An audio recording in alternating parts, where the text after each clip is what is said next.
We are living in a culture where it seems to become increasingly fashionable to proudly and openly show one's unbelief and one's disdain for the Christian faith. Richard Dawkins' book, The God Delusion, sold over 2 million copies. It was listed on the New York Times bestseller list for 51 weeks.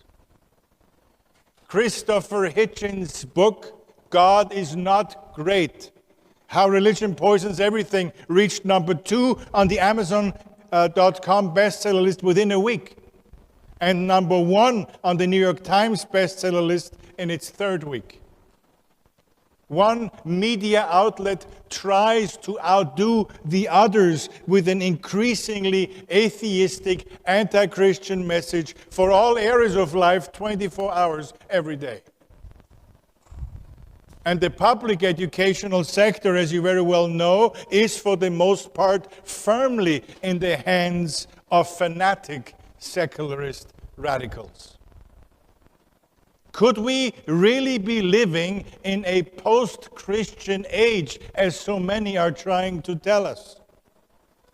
Hasn't the German philosopher Friedrich Nietzsche told us over 100 years ago that God is dead? Could he be true? And yet, sociologists, psychologists, and philosophers are frantically trying to solve one last mystery that seems to point into an entirely different direction. And it is this: why is humanity still what sociologists and anthropologists call incurably religious? You see, religiosity, in this case mostly Christianity, is being considered a disease. And man is incurably religious. Thus much they see.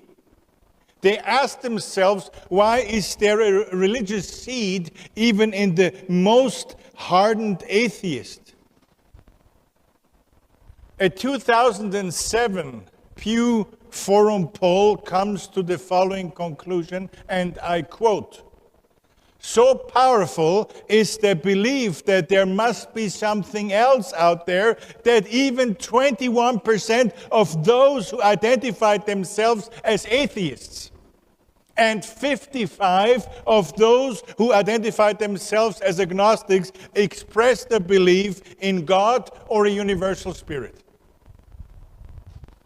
So officially they're atheists and agnostics, but yet somehow they believe there's something out there.